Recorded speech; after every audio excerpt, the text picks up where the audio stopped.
Good morning, Spain. How lovely to have you with us once again here in our studios at Hard Rock Hotel Marbella. We have a really fun show lined up for you. We're going to be talking about the national holiday coming up, the Dia de la Hispanidad, Hispanic Day. We're also talking about Ketchup and a new TV miniseries. We're talking about mother-in-law's tongue, peace lilies. We'll be looking at Libra season with Lady B to see that we're all balanced. We'll be following our heart, cooking, traveling, and so much more.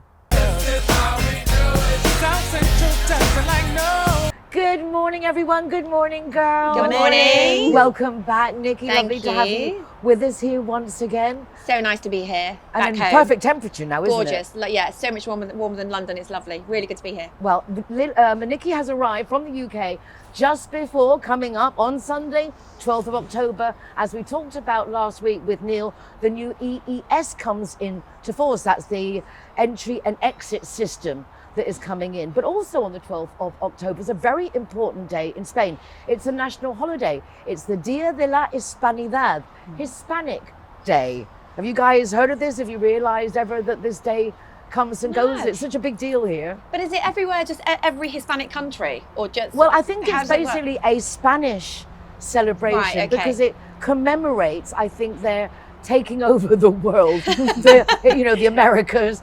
Yeah. And I think what they're celebrating is basically their territories around the world, Right. how many countries they've got to speak Spanish, A which lot. means some 600 million people speak Spanish. Wow. And I think it's a day of commemorating that, commemorating Christopher Columbus going over to the Americas in, 1462 or something. So it's celebrating this. Also the 12th of October is the patron Saint Pilar, and she's the patron saint of the Guardia Civil, the National Police Force. So look, it's a big day. And on the 12th of October, every year they do major processions, military processions, all kinds, it's really a big deal. Yeah. And this year, it's actually a Sunday. So some regions will be making the national holiday the Monday, because, do you know what I mean? They normally Day of take rest. that, Yeah. exactly, Yeah. normally take it off. Then you have comunidades, regions like Madrid, and they're going to be celebrating from the 3rd of October until the 12th. Oh, why not? Well, why not? This is Why their not fifth celebrate? year of really going all out with some 200 events. And one of these, on the 5th of October, if you're in Madrid, go to Plaza Colón, which is the Columbus Square, because Gloria Estefan is going to be that's performing good. a free concert Wow. as part of the celebrations. I want to go. Yeah, very cool. Yeah. It's quite a big deal then. I It mean, is people really get a quite big deal. involved. Yeah. It is really a She's big brilliant. She's really So good. Gloria Estefan, free concert in the heart of Madrid on the 5th of October. And basically, let's just celebrate with the Spanish. I love all the celebrations. I love all the Yes, festivals that they do. They do They too. really do. Great Any festivals. excuse to party, we're in. Yes, definitely. Yeah, very family orientated. I love it. In episode 22 of Good Morning Spain, in All Things Books, our lovely Hannah talked about a series of books written by a gentleman called Joe Cawley. And the title of the book was More Ketchup Than Salsa. We love the title. He did various books after that in that kind of reference, and they sounded like a good giggle. So what could be more delightful than today welcome that author to the program to tell us in person about his escapades with this lovely other half, Joy. Joe, welcome to Good Morning Spain. Thank you very much. Good morning. I was actually delighted to have you with us, particularly as I know about you through our program. Feel most informed. That's great. Great, pre-informed. Congratulations on your success. Thank you. You have a TV miniseries coming up, but can we, for those who haven't heard of you before, and you're more ketchup than salsa, and even more ketchup than salsa, Yeah, less ketchup. less than salsa. ketchup than salsa, and it's not about the tapas. I mean, No. you've really made a whole thing of you leaving the UK for a better life in Spain, because that's how it kind of started. That's kind of the story. Yeah, it's about a British couple leaving Bolton Fish Market, of all places, for a better life in Spain. And it basically takes in all the characters you meet, the challenges you face when you make that kind of move. It's a comedic book because there's a lot of cultural clashes, a lot of different things that happen that make it so not awkward but challenging and funny as well. Those of us who've lived here for a long time, I think particularly when you're in like in a holiday area, you get to see how many people come and go. And I think a lot of people think, I'm going to move to the sun and open a bar. I think this is where everyone thinks it's going to be the most fun thing to do because we like to go and hang out in bars. But it's a whole different experience running one than visiting one, isn't it? Was that a big shock for you? It was a heck of a shock. We kind of made the decision to come over here based on pure ignorance and naivety. Because I think if we'd have known beforehand what we were letting ourselves in for, we probably wouldn't have made that move. It's entirely different. I think you have the vision of coming to somewhere like Spain and living in a sunny country, running a bar and just having a party every night with all your customers. Nothing like that, obviously, which we found out very quickly. When did you realise, how long in was it when you realised this isn't what we expected, this is hard work, a lot of responsibility? To hire anyone in Spain is basically you're committing yourself to life to look after this person. I mean, there's a lot of differences. Yeah. I think it probably took about 20 minutes to realise that in the bar. As soon as we stepped foot in the bar and we had our first customer and we didn't know what the heck we were doing because we had no experience of running a bar, it was like, what have we done? Like, how have we managed to get here and run this business that we know nothing about? And it was from that point on we thought, oh, okay, this is not what we expected. Yeah. Did you ever think, okay, let's just turn around and go back? I mean, how did you face those challenges and like see it through? I think the main driving factor was that we borrowed £165,000. So you got some good friends. And just lend us 165 grand. We're going away. Yeah, my stepfather had connections with a bank because he was developing property in the Canary Islands, and so he helped us to get the mortgage, and we got a private loan as well. So I think having that kind of commitment means we need to see that through. Yeah, More pressure. Yeah, there's no way we could have just sold up and left again. And we're determined people. We were determined to make it. It took about a year, I would say, before we actually became quite comfortable with everything. We knew exactly what we were doing. But every day was different. New characters, new problems, new challenges. Because you were in Tenerife. This is where your destination was. Yeah, this is where where we moved to. This is where the books are set. So when you have people coming and going on holiday every 15, 20 days, in the sense of not only the residents and the Spanish, it's then that coming tourists, and they're so demanding, aren't they? Yeah, we found after a while you almost feel like props in their kind of holiday scenario. You're not a person. You're just somebody else that's providing what they need for their holiday. You very quickly lose a sense of yourself, I think. How did it affect you as a couple? Because if one's serving, one's cooking, one's this, one's that, you have very little real life. Every time someone's celebrating a holiday a weekend, you're working harder. Yeah. Did you actually come over? There was two couples. There was myself and Joy, my partner, and then there was my brother David and his wife. So we usually worked all four together because the place needed it. It was very busy. But when it got a little bit quieter in the quieter months, it was two of us on, two of us taking a break. So we got a little bit of a break then. But even those days, we'd probably reduce the hours on those days to 12 a day rather than 16, 18. I don't know why people, as I say, think that running a bar is fun. It's not. It's not. It's really hard work. And the book, when did you decide to write about your exploits? While I was actually running the bar, I was making notes of people because, as you know, there's a lot of characters in Spain and places, and also Canary Islands, obviously. And I don't know, I was observing certain things and certain strange conversations that people were having or comments to us. So I had these notes already prepared, I guess. But I didn't think I was going to write a book. And then an opportunity came up later after we'd sold the bar. I was an editor of a magazine, and a publisher said, would you review our book? And I said, your book's about Mallorca, so no. But at the end of the conversation said, but I've got a book. So she said, oh, okay, you can send me that if you like. So I got home and spoke to Joy, and she said, you've not got a book. I said, I know, but I could write one. You can write one, yeah. Exactly. So I just basically put all the notes together, 3 chapters, sent it to her, and they bought it on the strength of that. Wonderful. Wow. So you said the first 3 chapters, and then like, okay, congratulations. Thank you very much. Yeah. So sometimes even the fact, because a lot of people say to us, we often comment, oh, you're so lucky even in Spain. There's no luck about it. You went out of your way, you committed, you took the risks, and maybe all of that was just, I got goosebumps. All of that was just so you could write the book.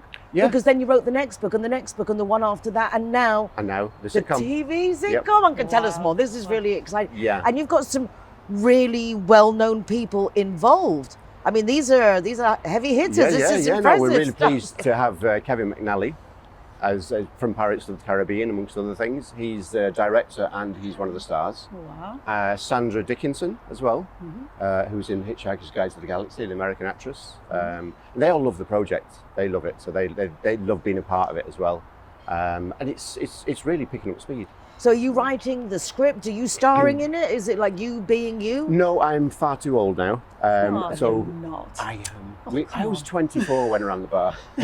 So? Oh, really? So it's been a while. This was something that you started. This was 91. Wow. when we first It was ran a the bar. different world then. It was a different world. It was a completely different Yes, world then. and I was a different person. Yeah, Yes. yeah. Both Several inside and different people outside. ago. Yeah, I was. Yeah. No, we've been casting for Joe and Joy, and we found the right people. Oh, I'm so Yeah. excited for you because it really just goes to show that it's nothing to do with luck.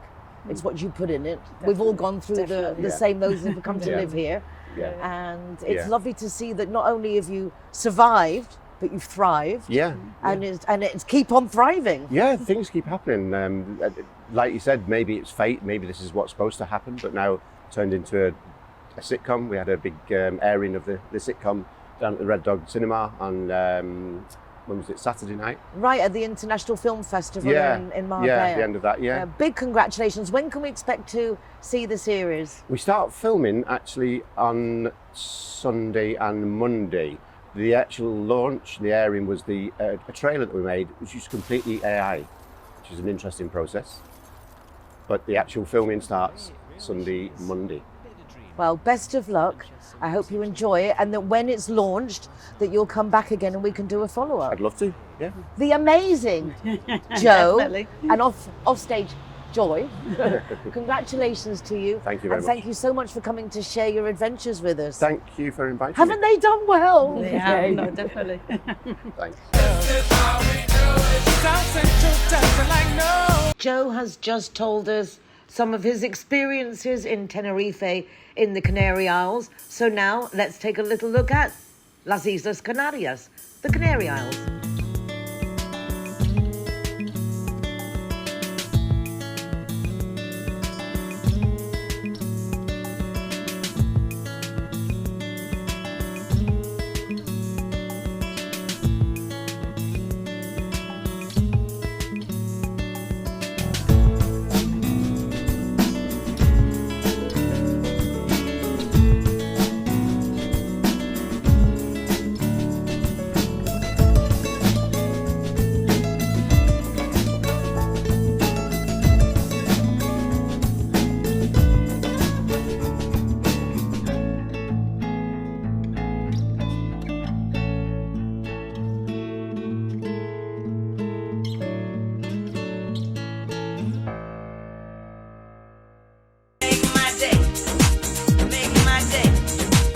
Yeah, I thought I'd talk about plants for a change instead of lotions and potions, because plants are really good to have in your home.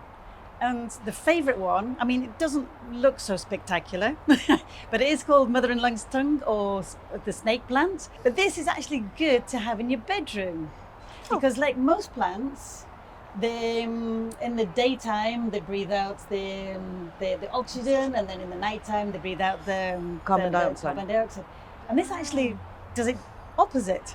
So it breathes out oxygen in the nighttime. So if you have it in your bedroom, then it's oxygenating and you have a better night's sleep.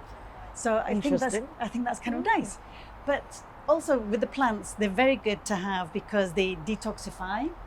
And they detoxify all sorts of things that are in the air, even things like formaldehyde and benzene and all sorts of stuff. What is I formaldehyde? knew you was going to ask me that. I like to ask the questions, but everyone pretends they know what people are talking about. Like, I don't know. I'm going to take one for the team. What is No, well, formaldehyde is actually a substance that when people die, they put it on. It's balming fluid. fluid. Basically, And but it's toxic. It's really toxic. And it's a balming fluid, yeah. Yeah. But you're going to ask me how that's in your home. But they actually put it in all sorts of things like cleaning products, So you have to be super careful with your cleaning products. And then it's also in the paint. So the paint that you've got on your walls, but all that kind of can emit into the air. And so plants, especially mother-in-law's tongue and other plants like the peace lily, and then there's other ones that are like, it's called the arco fern. So it's a really frondy kind of like plant. So that really helps to also absorb all these kind of toxins that you have in the air. The other thing that's good about plants is that it humidifies the ambience. So it's good for your skin, and it's also good for if you've got any respiratory problems. And this one actually is really good for mold. So if you've got mold in the house, so it kind of like helps to absorb that. Smoke. I love this plant. Yes. So I've had so many of these in my house, but I don't know if it's the temperature in England. I find them very difficult to keep alive, or maybe my house is really moldy and I don't know, but like literally I find it very... It's being overwhelmed. I just think literally, I don't know if it needs a warmer climate, but they're beautiful and they're stunning and they grow well, and suddenly something will go wrong and they'll go. Yeah. No, they survive really well here. They've survived me. This has survived Was me. that yours? Yes. Yeah. And I'm so impressed. I think even Linda was shocked, like, oh my God, it's still They alive. are lovely plants, aren't they? That's a lovely looking plant. So maybe it's the heat that I need. They're often white though, aren't they, as they're opposed to usually red? white. Yeah. But I think it's also probably not too much water to put in. Yeah, they don't need a overwater. lot. Yeah, Alan Titchmarsh says that all the time. Right. Don't overwater. Yeah. I think I do that. I think I'm guilty of that. Yeah. So yeah, but they're good for the mold, for smoke, absorbing all those kind of things, humidifying and detoxifying. And aloe vera is also a good one, but aloe vera we know it's good for you can actually cut it and put it on your skin and burns. And so yeah, it's good to have various different kinds of plants because they all have different kind of functions. And in your bedroom have the mother-in-law's tongue. You know, if you look at feng shui and stuff like that, it's quite nice to have nature in your home. It makes a big difference. Yeah, and they say don't ever have, people have like really pretty fake plants. Oh, no. And they say don't ever have fake plants in your home. Always have something, because it's the natural, earthy. It's life. Yeah, If you start talking about the energy of the that's what I plants mean. and the It's- frequency, it's- then yeah, that's exactly. another And thing that everything natural. But natural as we can. Yes. Thank you so much, Linda. You're welcome. We live and learn.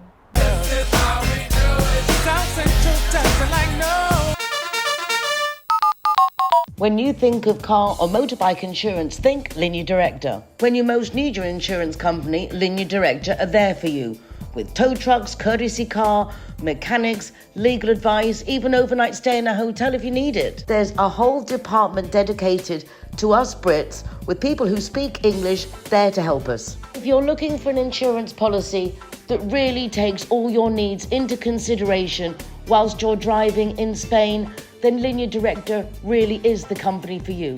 Why don't you give them a call? 952 14 78 34 or contact them online. Morning, Nando. Good morning, Linda. Welcome to Good Morning Spain. Thank you. Lovely to have you with us. And Linda is a Libra baby, and our lovely Lady Bee is going to be talking today about Libra. It's Libra season, time to get ourselves balanced. It's Libra season, so it starts end of September and it goes right the way through to 22nd of October. And Libra is all about balance, harmony. They're very fair, justice, and the thing I like about Libra the most is, I don't know if you're like this, Linda, is when they have a problem or in a situation, they always look at the pros, the cons. They don't just dive in and head-on confrontation. They're very sort of harmonious and quite peaceful at like resolving things. But a really lovely sign. But the flip side to being so sort of balanced and considerate is that sometimes they can be quite indecisive. So they can sit on the fence. I don't know if you're like this, but they can sometimes, if they've got all the facts presented, they can spend a lot of time going over and over, should I do this? Should I do this? Is this good? Is this bad? So sometimes Indecisive. Yeah, indecisive. My son's a Libra yeah. as well. His birthday's coming Yeah, up. so it's just about balancing that energy. So like, it's good to have all that sort of fairness and like, looking at things from different perspectives. But sometimes you need to have a bit more sort of energy. And sometimes you can get that if you're with, say, a partner, because Libra's opposite sign is Aries. And the Libra and Aries work very well because Aries are very driven and quite fiery and get things moving, and it gives them a nice sort of balance. But overall Libras, they're very nice, very peaceful people. So yeah, does that resonate? Or very angry. Yeah, no, the thing with the Libra as well is they're peaceful, and suddenly if it goes too far and it's enough, it's like enough. Yes. I've often with my clients, I say it's like an iron fist and a velvet glove. So they look very sort of, it's true, they look very sort of lovely because they're very aesthetic because they're ruled by Venus. So they're very romantic. They like beautiful things. They're very, they like love, but they're actually they can come across quite sort of, not wishy-washy, but very gentle. But if it goes too far, it goes too far. Yes, and hit the nail and on literally, the head. and then like they're done. And then I like and then that they iron offset. fist and a velvet glove. Yeah. No, it's That's a great very, sound, that very. It's true though very with visual. Libras because everything's very sort of wrapped in beauty. But don't ever underestimate them. My mother was a Libra, and she was very balanced and very fair. But I mean, if she was wronged, or if somebody did something to us as children, I mean, she'd like fight to the death. So it's a really nice, it's a good combo. This time of year, is it like for everybody else? Are there any moons and stars or things going on that we should be aware Well, of? we've had a really big eclipse season. So there are 2 eclipse seasons throughout the year, and so the eclipse season is very important for moods, emotions, resetting, and I think linking it to Libra, because Libra is the cardinal sign, which is always at the start of something. So we're now going into the start of autumn. It's always a good time. So cardinal signs are visionary, the self-starters. They have ideas, they take initiative. But because we're at the start of autumn, which is when all the cardinal signs sort of they fall at the start of something, it's always a good time to reset and think about what do I want? Where do I want to go? So where do I want to be in the next 6 months? So as nature starts, we're coming into a new season. It's good to kind of think, right, where do I want to be in 6 months' time? And not just sort of thinking about it, actually have some actions that you want it right by spring. I want to have done this, and this. And it's a good time to get that in place as the new season starts. It seems to be that the September, October is the new December, January. Yeah, the that new a lot new of year. people exactly looking at, let's finish off the year. There's 90 days to go. Yeah, exactly. How to make these count, do Yeah. something so it's not like just, oh, the new year. Yeah, It's just I like think this is a starting nice now. time. I think it's a really nice time because with the change of the season and things are starting to, running up to Christmas, it feels more natural. I think January is always a bit harsh to start afresh. So this is quite a nice time to have some idea of where you want to be, some affirmations, some goal setting, and see where you want to be and go with the seasons and nature. So yeah, ties into the plants. Aren't we a lovely sign? You are a lovely son. As I said, my son's a Libra and I think he's Yeah. lovely. Yeah. Which one's the worst one? Which is the bad sign? You. Yeah. Whatever one yours is. Sagittarius. Whatever yours is. What are you? Sagittarius. You are Sagittarius. Sagittarius. Nothing but trouble. There you go. But with saying a good heart. Nothing but trouble, but with a good heart. Yeah. There you go. And he's saying yes. She got a point in fairness. Nikki, awesome. Thank you so much. Thanks for having me. And a happy birthday to you and Thank to all you. other Libras. Thank you very much.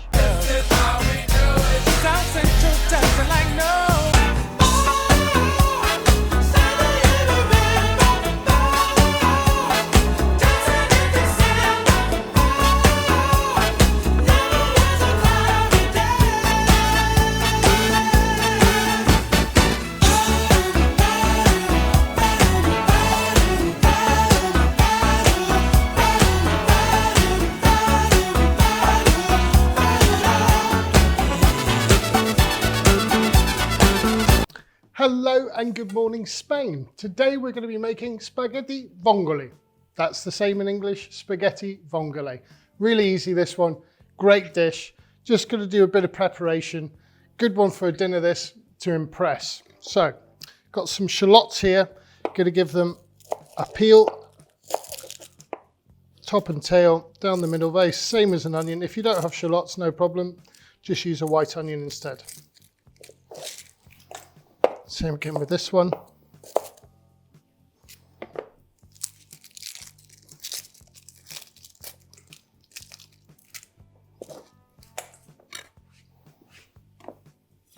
And we're going to give them a cut in half. Now if you go a cut long ways, all the way along, take your time with this, try and get as thin as you can, and then a slice the other way, you end up with this really good fine dice. Now we could do it the classic way, of slicing one way, trying to get the knife in underneath there and get a little slice, and then slicing. But you're always left with this bit at the end, which you can slice and then slice the other way.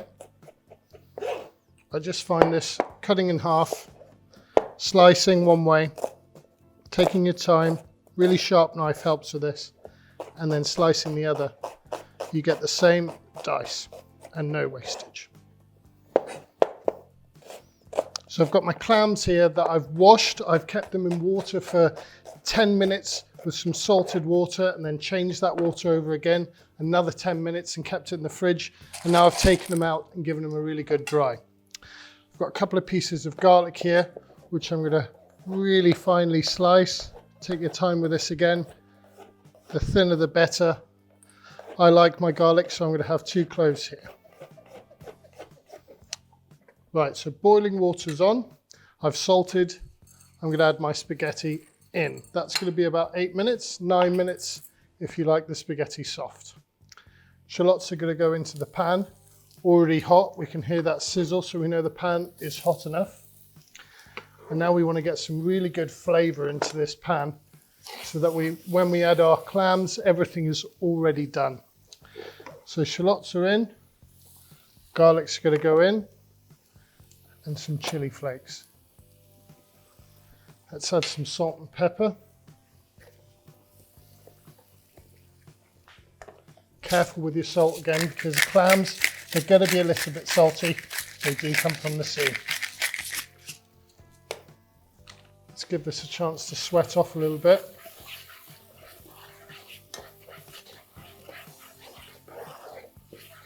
Keeping an eye on our spaghetti, just moving it around, giving it the chance to get down into that pot.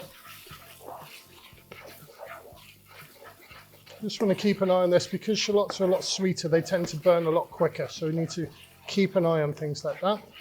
A couple of cherry tomatoes. I'm going to keep a couple whole and a couple sliced up.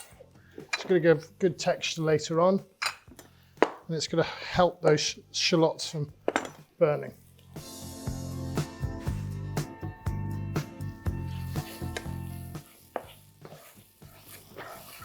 Already smells fantastic in here, just with these simple ingredients.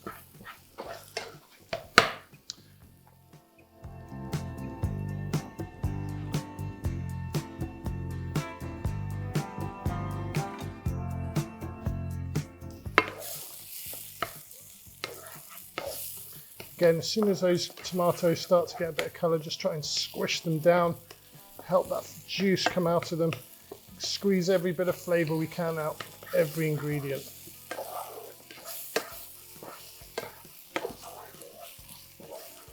And let's get our clams in. So we're going to turn the pan up a little bit.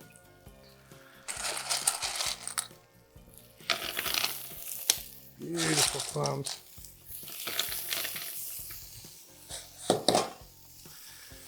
Now, a bit of white wine.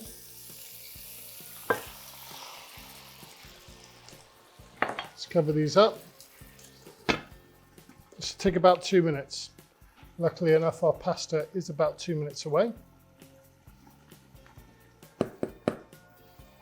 So let's get helping with the final touches. Got some great sun-dried tomatoes here.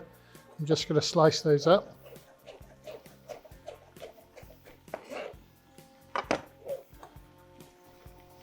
I've got some lemons that I've put into wedges just to add some juice for the end. Let's give these clams 2 minutes to cook, and then we'll strain our pasta and add it. So remember, when we're doing our clams, just give them a little shake. That's going to encourage them to open up. I'm going to turn the temperature down now because I know that those clams are done. Beautiful. So now we're going to do our finishing touches to this sauce. I'm going to add these sun-dried tomatoes again. I'm just going to add a bit of blitzed tomatoes.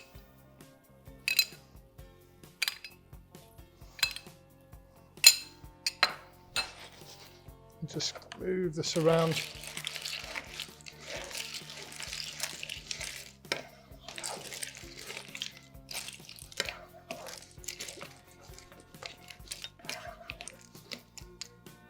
Just give this a little taste for seasoning.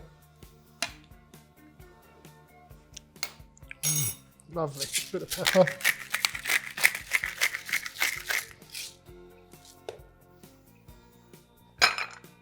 Couple of bits of butter. That's just going to help thicken the sauce and give it a lovely shine and thickness to it. Squeeze the lemon juice.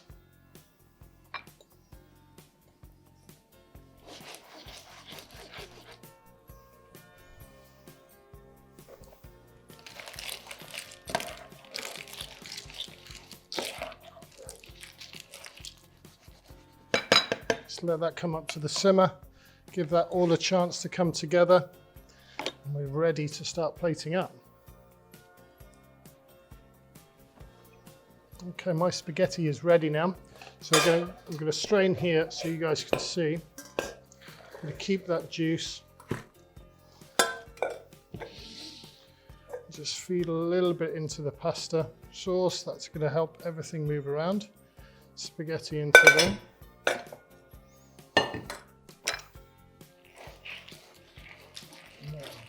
Just do these finishing shapes and touches.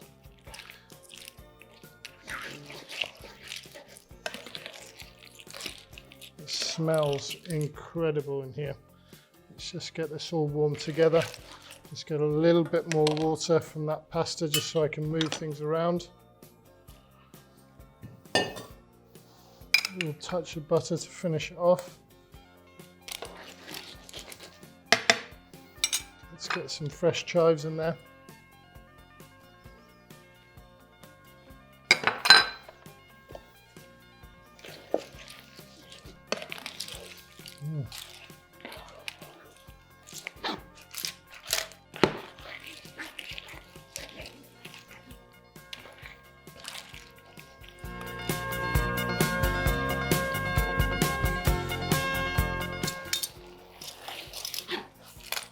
Okay, we are ready to plate up. This is a really lovely dish. So a little bit of pasta first.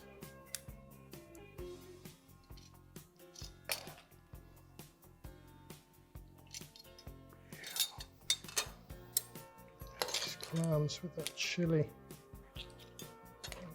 Whole tomatoes, get a bit of texture going in there.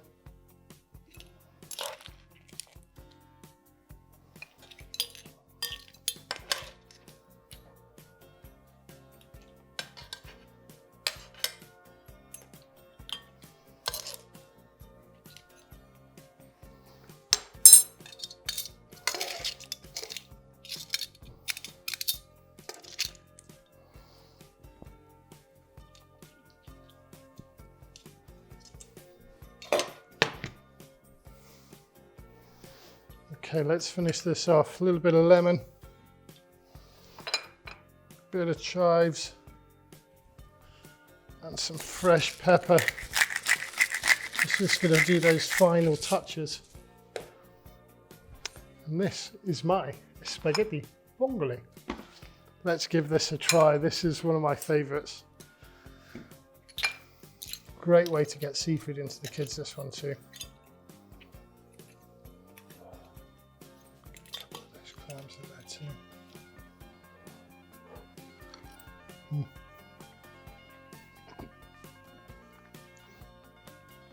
That lemon juice and the chilies,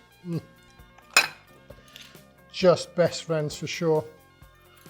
That is absolutely delicious. Thank you very much and good morning.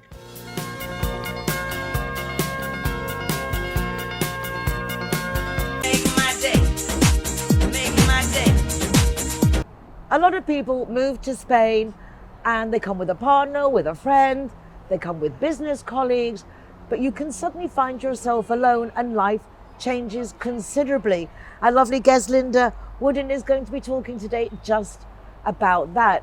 Not too long ago you were widowed, Lynda, and life changed. It's very different. Very, very different. And you were very close with your James. You did everything together. Yes, we did. So how do you... He was one of my best friends really as well. Yes, he really was. Yeah. So very sorry. We all miss him. And those who didn't know him, you really missed out. But you've had to keep yourself very busy. I watch you. You don't stop. It's like you That's just. because I'm a Libra, actually. There you go. Just keep going. But yeah, absolutely. Luckily, I have quite a good network of friends who've been absolutely amazing, rallying round and so on.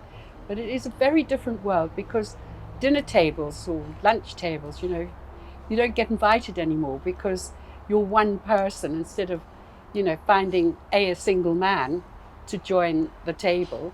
They just rather not look at the single woman It's or curious the how that single is. man. Yeah, That but happens you to know, and my they don't mum mean also. to, Really? do they? They don't mean. Yeah, my mum went through that because my father died quite young, and she said a lot of social events. Yeah. She was not invited because, yeah, she wasn't a didn't, partner. Yeah, there was no Yeah. partner. So Do you think quite it's the fascinating. partner or it's the worry about upsetting? And it's like a different dynamic, isn't it? Oh, very different. Yeah. And also, you relied on your partner, and whatever his or her interests are, you kind of follow with them, and then suddenly one of your arms is cut off, basically. So you have to then rethink, now what am I about? And I think that's the important thing. And there are clubs that you can join. There are coffee mornings if you're more mature and you don't really want to stray far away from home. And if you're younger, flower arranging sessions. I belong to a club which is art and music because I'm very interested in it. Luckily, we were interested in it, so we were involved already. And they have been absolutely fantastic.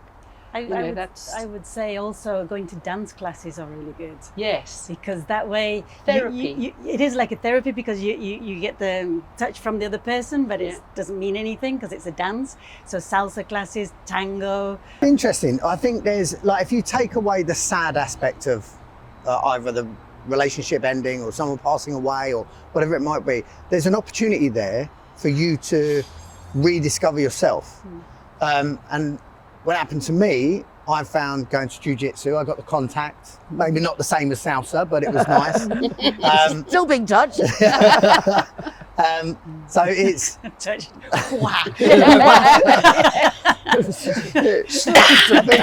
so I think there's definitely things that I would do if I was on my own that I wouldn't do if I was in a couple.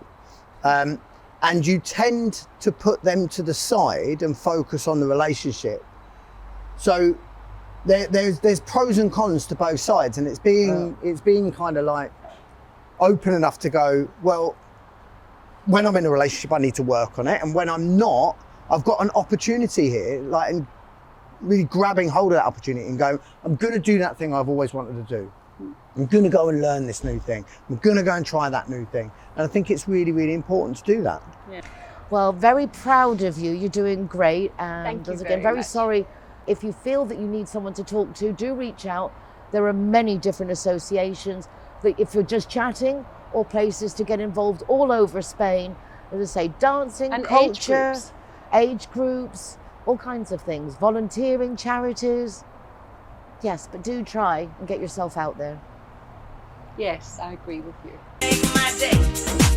Make my day.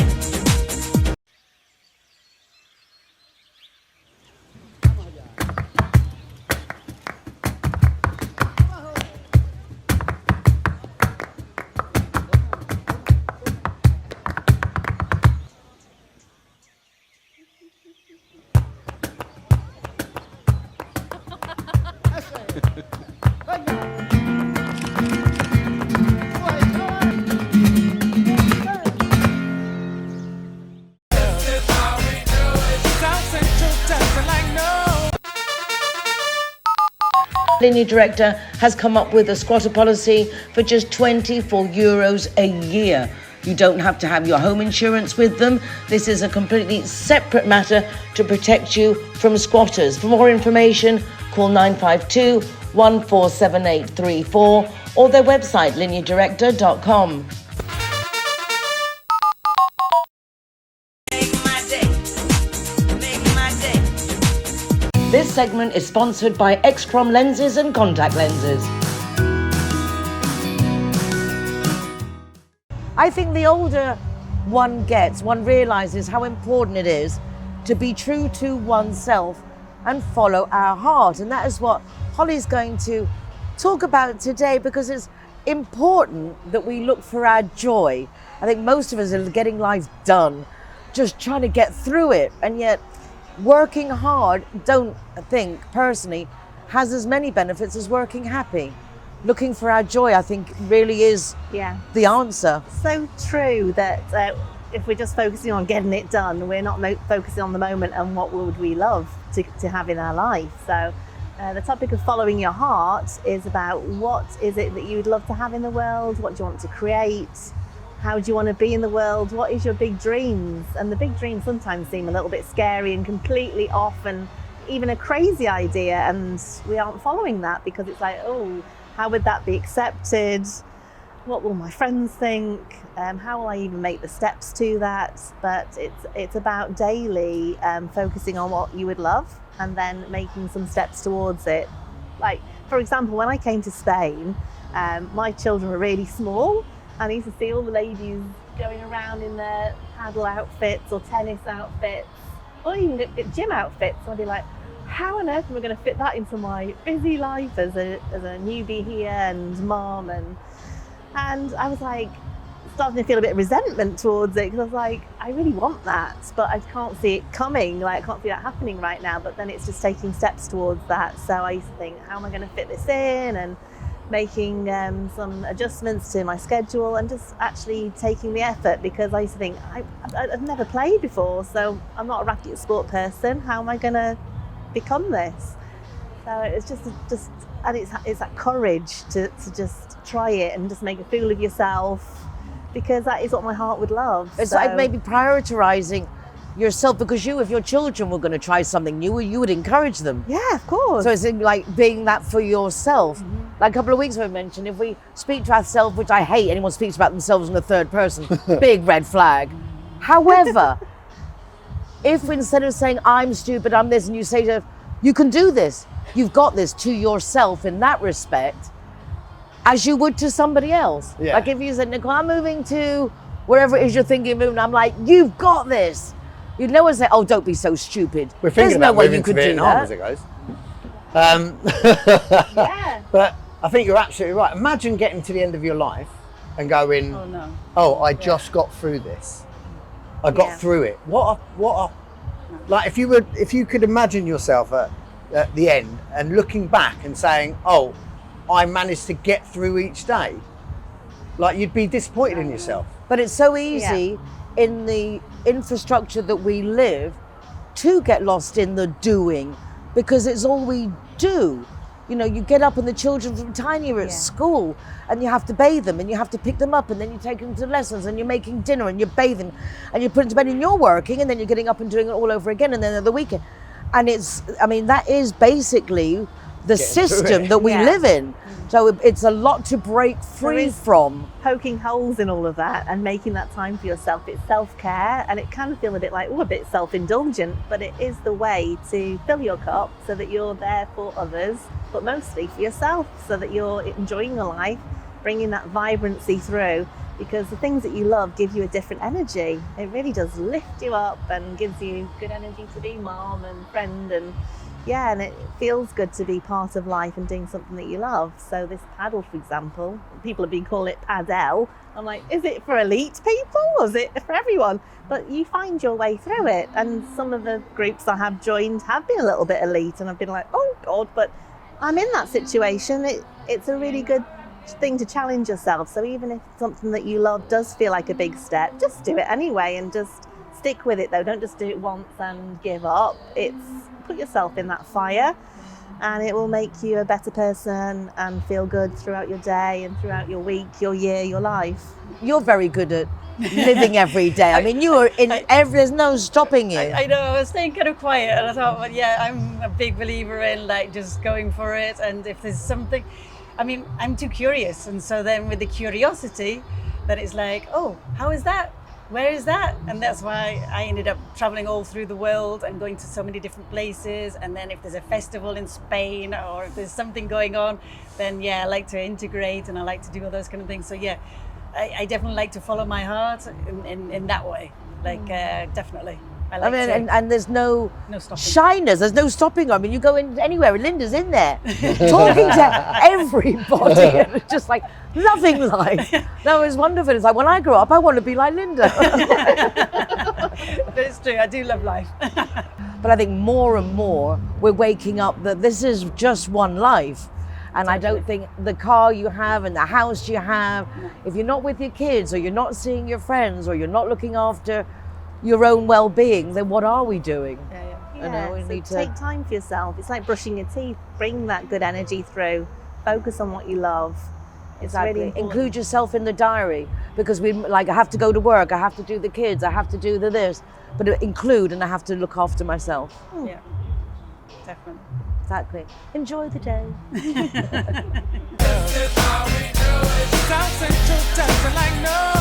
Barcelona is really happening. Sisplau. Not only do they talk Catalan up there, but it's a great place for business, for events and happenings.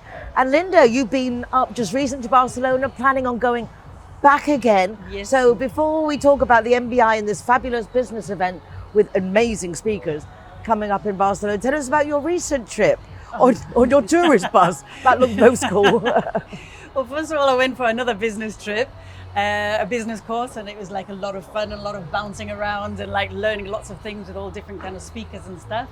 But then, yeah, I took a day out for me, and you have to go on the hop-on, hop-off bus in Barcelona. For me, it's one of the best buses in Spain, because I've done the Seville one and I've done the Madrid one, and I've done, not that I'm a hop-on, hop-off bus person, but It kind of sounds like you are. Exactly. you've got to check them out, you've got to try them out. But no, I mean, it's a great way of getting around the city, because I mean, you can stop and see all the sights, you can get off, you can be as long as you want in those different areas, and you get a really good orientation of the place. Because if you've never been to the city before, I would recommend to do something like that at the beginning, because like Barcelona's got so many amazing places and sites and points of interest, and I love all the Gaudi stuff.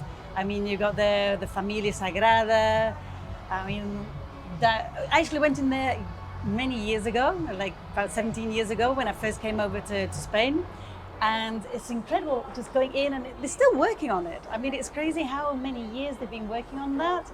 And Gaudi, he's most of his designs are to do with nature. So it'll be with like the swirls of a shell, or like There are no hard corners. It's all rounded edges and things. Quite spectacular. Yeah. And then with the hop-on bus, I hopped off to Casamila. And Casamila La Pedrera, have you seen it? Yeah. I mean, you just look at the building, it's all like wavy, and then on the top, they have these like really big chimneys, and the chimneys are a little bit, well, they did use them in the Star Wars to use them as helmets or something. But you look at the different balconies, and he's like taken it from seaweed, so it looks like this seaweed kind of like balconies. And then, then you've got the La Rambla, so you can like walk along there. The beach is also pretty cool. I mean, that's what's fun about the city there, because of the beach is so close. And we were talking about dancing and things. They had a whole swing thing going on in one of the plazas, Plaza de la Reina. And so we entered into that. So there was a group playing, and this happens quite regularly. And then everyone was just all dancing with everybody, and lots of schools were there. And so, no, it's a really vibrant kind of city, but you've got all sorts of areas. You've got the funky area, where it's like, looks kind of down. It's one of the most out, advanced, I would say, metropolitan cities in Spain, undeniably. I mean, Madrid's the capital city, but it's far more blinkered and staid, and Barcelona is very vibrant, very open-minded. I would say the mix between the new, the classical, the culture, and the Gothic area. I mean, I love the Gothic area. Going through the streets there, and the church, the cathedral. I mean, that's like, and all the gargoyles. I mean, like so many gargoyles coming out. It's like, it's fun. It's like this, your eyes are just alive with seeing so many different kind of things and tastes. Oh, and the food is great as well. The food up there is amazing. Yeah. So yeah, I mean, there's like loads of things that I. And now you're going back for the MBI. Yes. So we've got Steve Bartler, loads of good speakers Luke Besson. coming to Spain, which is quite an honour. Yeah. So yeah, I'm looking forward to that. That's in a couple of weeks, and so yeah. But I think also doing all these kind of courses as well, learning all different kind of aspects of business and entrepreneurship. I think it's also like a good thing. But it's surprising actually how many big names do come to Spain, because I don't think about it in that respect. But yes, it's a place now we really do count for gastronomy. We're on the, like on the fashion things, film festivals. Spain has it all, but Catalonia and Barcelona in particular, they're definitely well ahead. Yeah, I would think so. No. Oh, and talking about that, the sustainability thing. There's quite a few buildings had like plaques on them saying about the sustainability, and so then they build the houses, also the new buildings, with like special products. So then it's sustainable as well. So yeah, I mean, I found it fascinating. Yeah, it's funny because it always surprised me working in Madrid, but when we visit Barcelona to see how much more mentally open they were to new things as opposed to in Madrid. And it hasn't really changed. It's still a very advanced, exciting city. And they'd like to do things differently. I mean, they've got a big avenue called El Diagonal, the diagonal. And it is pretty wacky. You're going along it and you see all these diagonal roads all like coming into it. And they've also instead of having a block where you'd have it'd be like a square end, they'd make it like a hexagon shape for the plaza, which is like the square, which is not really a square, but it's like, so then they cut it. But like a lot of the areas was like that. So I found it like kind of bizarre that they even changed the whole city. This is very artistic. Yeah, very artistic. So if you haven't been, Yes. now's your chance.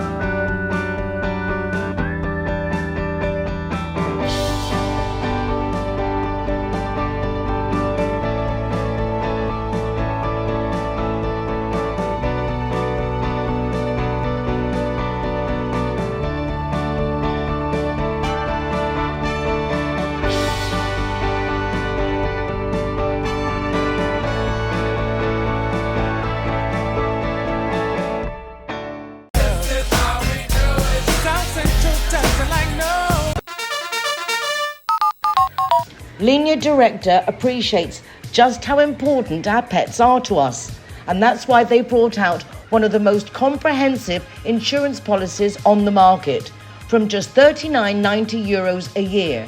Give them a call on 952 147834 or from the website lineadirecta.com. Make my day. Make my day. Thanks to Good Morning Spain, not only had I heard of Joe, who wrote More Ketchup Than Salsa, who we had the honour of meeting earlier on, I've also decided to trust ChatGPT, and I've been using it quite a bit thanks to Nando guiding the way, and it's great for doing translations, even when I want to prepare a conversation. I had an online meeting and I wanted to make sure I was concise and I didn't giggle when I wanted to be serious, and I actually prepared it with the ChatGPT. It made a big difference. However, as you know, I'm very wary of ChatGPT and where it can go. And recently, I think you've also heard a father talking about how his son's ChatGPT convinced him to take his own life. Was it definitely ChatGPT, not a different AI?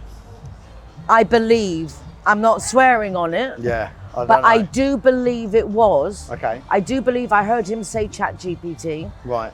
Whether that is the case or not, as I say, I'm not, but it was definitely something like that. If it wasn't that one specifically, I think it was. And this child was obviously, young man, not happy. And even to the point of saying, for example, to the ChatGPT or to the program, the AI, I'm going to leave a noose in the bedroom so my parents can see. Obviously wanting to talk, wanting help, not wanting to do what he was thinking of. And the machine said to him, no, that he shouldn't do that. And when he was worried about his parents, how they would be affected by him taking his life, again, the AI convinced him that it wasn't his responsibility to worry about his parents. His responsibility was to himself, and he'd had enough. And I think this AI mentioned over 1,000 times. And then at the end, it even said to the child, would you like me now to write your farewell note? I mean, this is really, in the sense of hearing the father speak, he thinks the child is using this new technology as homework, as a tutor, as a prompt, and yet unbeknownst to any of the family, this AI was acting as a complice, an accomplice in him to then take his own life. So I kind of thought it was important to mention. Like, it's horrific. It's horrific. Absolutely horrific. Like, beyond, there's nothing that anybody could ever say that would make that right or try to make that right. Like, it's an absolutely horrible, horrible circumstance. I don't know the details behind it or what's happened there. I know that new safety measures have been put in place, but still, there's always going to be things that happen. For me, it's just like, it's not. We have to invade in our children's privacy to be more aware. You've always had to do you know what I mean? It's like in the sense of, let me see what you're doing. Let me see what your chat GPT is saying. I don't know. But if you think about it, any time that they're on the internet, anything, if it's Roblox or if it's Instagram or if they're watching YouTube videos or if they're Googling stuff or they're like, there's access to pornography, there's the internet itself. Yeah. That is you have to be on top of that. Always. You can't expect a young person with a brain that hasn't fully matured to be able to be responsible. The same way as that we wouldn't go, here's a gun, here's some drink, here's some drugs. You're not old enough to make those decisions. We won't allow you to do so. So there has to be things put in place for that. Yeah. Whether that is from the company's perspective, a law perspective, or a parental perspective, those things do 100% have to be put in place. Totally think that is the case. Yeah. So 100% families, we think we know what our kids are doing, and I know I grew up in a very, let's say, controlled system, and I know I did. In theory, when you couldn't do anything. So to live in a world where there's such ease of access to information and to be misguided without even realizing it. I'm sorry, I know you're trying to wrap up and go, shut up, Nando, but... No, go for it. We also need to be realistic, because the amount of people, and I'm not suggesting it's okay, but the amount of people that have been harmed by AI, that compared to the amount of people that have been helped by AI, they're not comparable. Like, not even a little bit. I'm not saying it's all right or it's acceptable, or there should be a zero rate. I completely agree. But there are many more rescue stories where people have been pulled back from the brink by things like AI, that have solved loneliness, that have helped widows, that have helped depression, that have helped, like, it's outperforming therapists. Like, so just so that people don't go away going, they need to be scared of it. No, they need to be aware of it. They need to be aware of it. They need to understand it. Don't put your head in the sand. It's like your kids having a friend and having no idea who their friend's circle is. I think you have to get equally as involved as, what are you writing? What are you doing? It's not easy because you feel like your space is invaded. But definitely, we have to be aware. Yeah. We have to be aware. But I use it all the time now, thanks to Nando. Love it. But again, taken very much by surprise, as I think everybody has been. No one was expecting an AI to encourage a child to take such a negative path. No. So we just have to be on it, and thank you for the father for sharing his experience so we can be more aware. Yeah. We hope you found the program informative and fun. Do go along to our website, goodmorningspain.com, for links to our social media, our YouTube channel, and follow up on topics that we've discussed in the program. Take care of yourselves, have a great week, and we'll see you again next week. Bye for now. Bye. Bye.